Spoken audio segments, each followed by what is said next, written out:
Walnut Grove Wildcat Cheer Squad. Thanks so much, ladies. Great energy, and it is time for all the high school football that you can handle.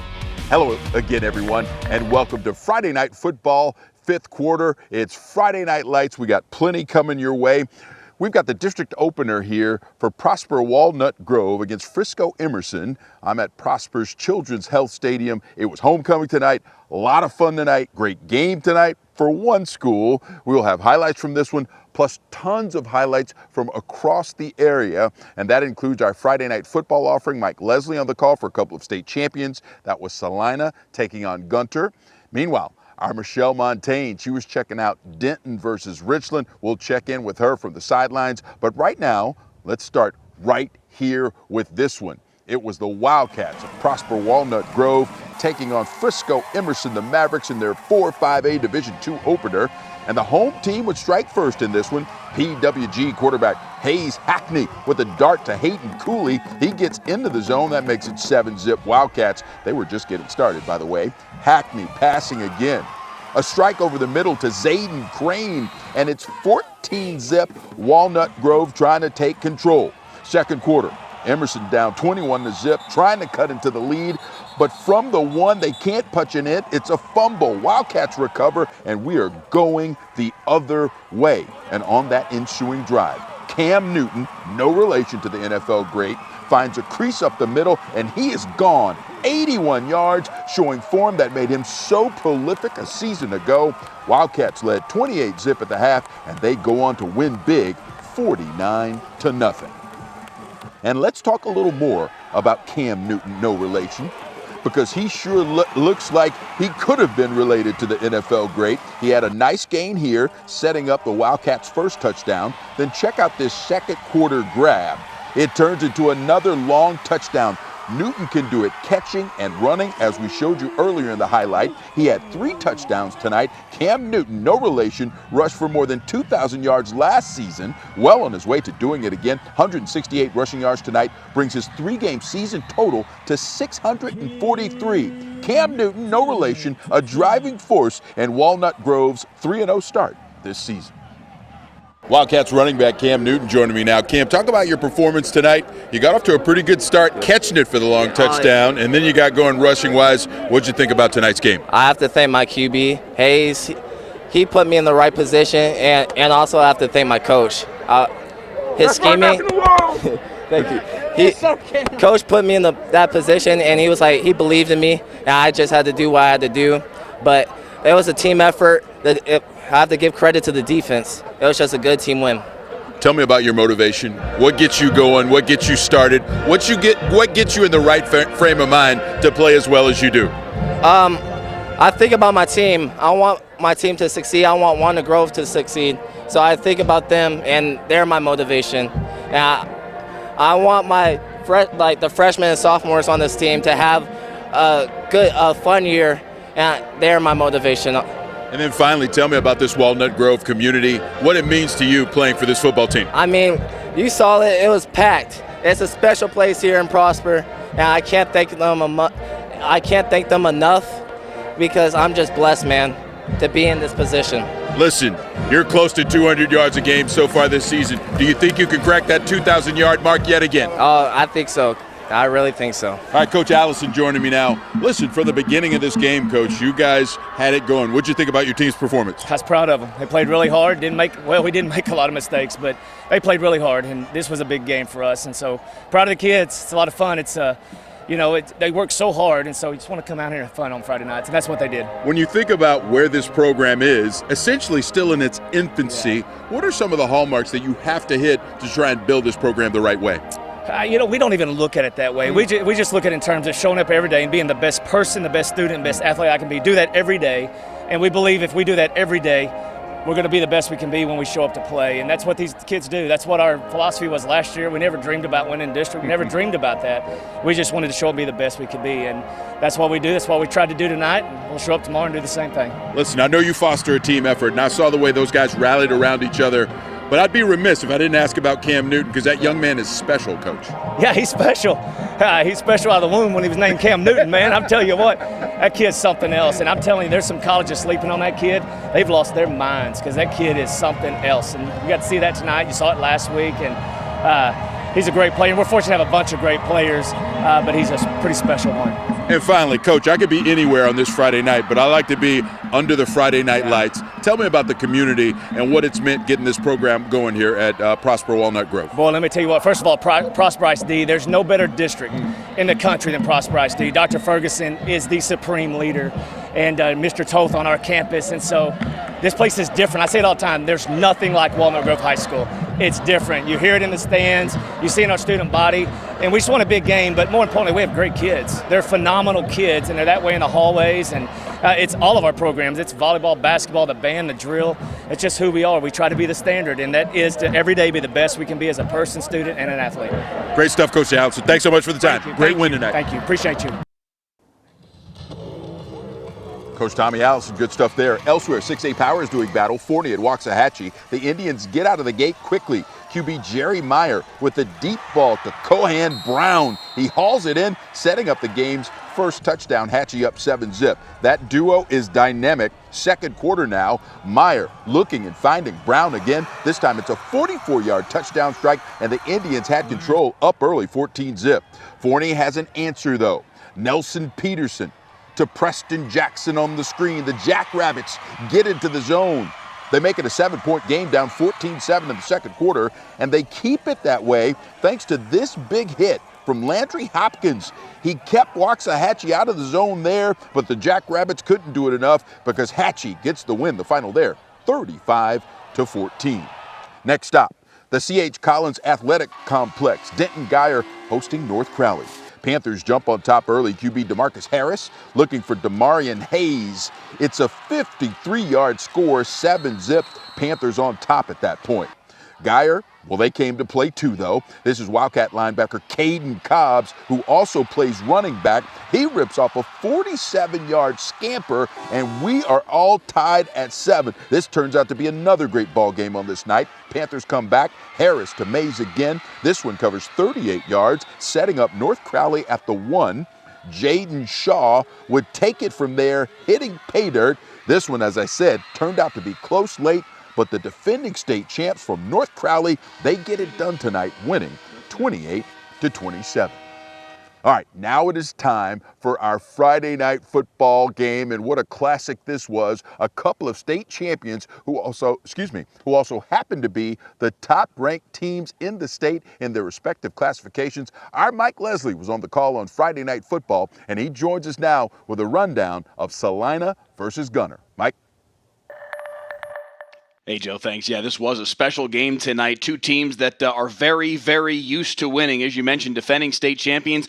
Gunter, in fact, the 3-time defending state champions in 3A Division II. And Celina, with their win last year, joined rarefied air as a 9-time state champion in their history. This was a game where both teams had an opportunity to test one another here in the non-district. It was a 38-7 win a year ago for Celina. This one turned out to be a good deal closer. Let's go ahead and look at the highlights from this one tonight. Celina came out strong. Bo Bentley and Logan Gutierrez with first quarter touchdown runs. Then Gutierrez here from 16 yards out, and it was 22-6 Celina midway through the second quarter. But Gunter would answer back. Knox Gage hitting Reese Danowski with just 12 seconds left in the first half, and they cut the lead down to 10, 22-12.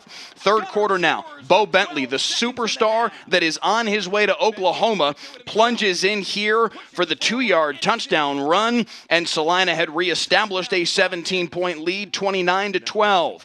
Gunter, though, would not be easily dispatched of as Jay Campiti takes off here on a 34-yard touchdown run. He had a 71-yard run earlier in the game as well. This made it a 10-point game again midway through the third quarter. But Celina would have the final word tonight. Gutierrez ran for 222 yards and 3 touchdowns. Bo Bentley ran for 2, threw for 1 to Wyatt Villarreal, and Celina gets a 43-19 win over Gunter tonight. Number number 1, knocks off number 1. The 4AD1 defending state champs, the Celina Bobcats, improved to 3-0 on the year, Joe, with the win. Gunter drops to 2-1, but showed a lot tonight that they are going to once again be a handful for everybody across 3A Division II. All right, Mike, sounds like a good game, especially for Celina. But listen, yours truly and every Oklahoma fan out there wants to know what you think about Bo Bentley, the 4-star quarterback for Celina, and just how he projects on the next level. He only had 2 passes hit the ground tonight, Joe. He threw the ball 22 times, 19 of 22, 274 yards and a touchdown. He did have an interception early on in this football game in the second quarter that, frankly, kept Gunter in the football game. They put a lot of heat on him. He had to get outside the pocket, couldn't get enough on that one throw, and it was intercepted by Witten Overman, the sophomore for the Gunter Tigers. But he was very, very sharp today. Showed that he can run the football, which we knew, but he did it more tonight than, frankly, I had seen him do at points in the past. And when he drops back in the pocket to sling the ball downfield, he's a very special talent. There's a reason why this kid went to the Elite 11 camp. There's a reason why this kid is a top 10 quarterback in basically every recruiting services rankings. There's a reason he's a 4-star. There's a reason he's going to Oklahoma. This kid is the real deal, and he showed every facet of his game tonight. He's a special talent. He's going to be one of the very best to ever wear a Celina Bobcats uniform, and he certainly has designs on going and winning a second straight state championship as well. He was as advertised tonight. And listen, with a guy like that leading Celina, they certainly have a good shot at trying to pull off that state championship, as you mentioned. But it sounds like there's a silver lining for Gunter as well. They were obviously punching up in this one, but it sounds like they acquitted themselves well enough to say, hey, listen, we are for real yet again. Yeah, this was a little bit akin to what we had a week ago with South Oak Cliff and Duncanville. South Oak Cliff playing at Duncanville School is about 3 times their size in terms of enrollment. Same deal here. Gunter has 363 kids in their high school. Celina's got 1177. They were playing in very different sandboxes. Let's be honest here. And Gunter showed that they have the dudes to be a really big problem for everybody in 3AD2 again as they go for a 4th straight state championship. The list of teams that have won 4 straight titles is very, very short. The Celina Bobcats know that well, 98, 99, 2000, and 2001 under G.A. Moore. They know what it's like to do exactly that. But this is a Gunter program that is very high on their sophomore class in particular. The sophomore quarterback, Knox Gage, is a stud. They're already comparing him to Walker Overman, who was their dude for 2 years in a row, the 22 and 23 state championships that graduated in 2024. And anytime anybody in the Gunter program is invoking the name Walker Overman, that is a mouthful, especially to ascribe to a sophomore. They're really high on this kid, Knox Gage, and Jay Campiti, their senior running back, is really good too. Gunter's going to be, for a reason, number 1 in the state, and for a reason, the favorite once again in 3AD2. Great stuff there, Mike. Hang tight. We want a final word for you coming up a little bit later, but I'll let you hang tight for a few minutes because right now we want to head west. And it was Richland, the Royals, who are ranked in the top 20 in the area. They were hosting Denton. Our Michelle Montaigne was on the sidelines for that one. Michelle, tell us all about your night at Birdville Fine Arts. Well, Joe, I know that it looks empty now, but this place actually just cleared out. And I bring that up because it was a 7 o'clock kick between these two teams, but it was about a 3.5-hour game. And likely because we saw 35 penalties between the two squads take place. Now, I'm sure that both of these coaching staffs would have liked to see a more disciplined performance on the field, but you know what? It was homecoming. We'll give it to Richland and the Royals and their rowdy homecoming crowd. Those are some of the keys to this game, but here are some of the highlights. Now, both of these teams came in 1-1 on the season, both looking for their first win in district play, but didn't take long for Richland to get rolling. Brett Cates hits Aaron Brooks from 24 yards out to give the Royals an 8-0 lead just under 2 minutes into this one. Then after a Richland interception, Jay-Sean Gibson took the handoff, took it 61 yards, breaking tackles, shutting defenders. He finished with 207 yards in the first half alone, accounted for 2 touchdowns, finished with over 300 yards on the ground. But Denton did strike back. Terrence Lopez hit Jaden Gay, who outran several Royals defenders for a 41-yard touchdown pass. That would make it 14-9 just about halfway through the first quarter. And from there, the home team poured on for their homecoming crowd. On 4th and 9, Cates hits Ben Sanders to make it 28-9. And Sanders accounted for 5 touchdowns en route to this 49-38 district opening win for the Richland Royals. Incredible start to this game. You account for 5 touchdowns. How did it feel to get off to that offensive explosion to start this game? It was good. It's a team effort. It was a really good offensive first half, and 5 touchdowns. That's pretty good. I know it's all to those guys. They work hard and they really earned it. So good first half. I have to think it's probably really helpful for you to be able to just hand the ball off to number 1 in the backfield, and number 1 in your heart, I'm sure. He looked incredible out there. Can you talk about his performance tonight? Yes, no, he is incredible. I always say it, best running back in 2027, and I truly believe it. Just give it to him and watch him go, always. You guys open district play with a win. How big is that for you guys as you start what is hopefully a really promising season? Yes, ma'am. It's really big. Always good to get the W, but we got to play better than that, especially in the second half. But we'll take it. Win is a win. That's good. Thank you so much, Fred. Appreciate it. Thank you for having me. He played well enough in the first half that it really didn't matter the fact that Denton did actually make this one close there late. Now, I said offensive explosion to him. What I mean by that, Joe, is that we saw Richland put up over 650 yards in both rushing and passing, and then we saw over 450 yards from Denton. So this one was all offensive fireworks. The defense was hard to come by, at least there in the first half, but it was a fun one to watch, Joe. And as you said, Richland's ranked in the top 20 for a reason. They showed why tonight, especially in the first half. Great stuff there, Michelle. Friday night fireworks for that game. All right, we want to get to more highlights. Let's jump right into it. South Oak Cliff headed to East Texas to take on the Longview Lobos. Bears in a fight in this one. Pick it up in the second quarter.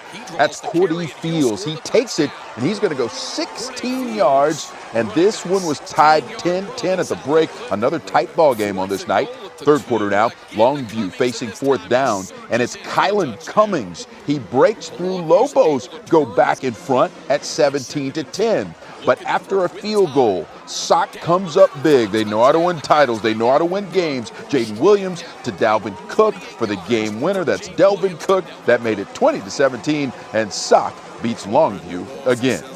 Closer to home at Choctaw Stadium, it's Irving MacArthur versus Arlington Sam Houston. The Cardinals come out firing on all cylinders. Jaden Burnett finds a crease. He's going to go 49 yards to the house. Cardinals score the game's first 14 points. Sam Houston battles back. Second quarter, Cormello Stokes finds Dan Santalan behind the defense for the 65-yard touchdown. Texans down 7, 28-21. But in the fourth, Irving Mack pulls away Brock Cassis-Willis to Banner Natochilis. Wide open. It's a 61-yard hookup. Irving Mack gets the win in that one, 40-28. All right. And I want you to see this because obviously Friday Night Lights, they're ingrained in our Texas culture. But it doesn't really matter the size of the football team, the size of the community.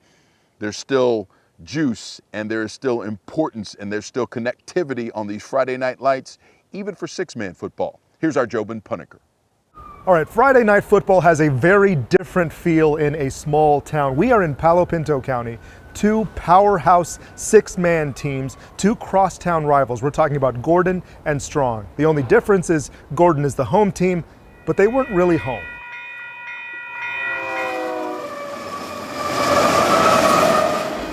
Like a freight train. Home field is 30 minutes away and under where Nelson Campbell is sitting. It looked like a bomb had gone off. An EF1 tornado tore through Gordon in May. 30 minutes, it was like pure hell. Everybody said there'd never be a tornado in Gordon, but they were wrong. More than 3 months ago. A town once reeling is now recovering. It pretty much wiped out a lot of the town. And to not have that their senior year, it means something. So these kids will have to take home with them wherever they go. It's just who we are in our past, but it's not really what defines us. Gordon's new field is being rebuilt. They're hoping to play one home game at home this year. And it'll happen. You just gotta be patient. Next year, the rivalry game will be truly at home, where it belongs.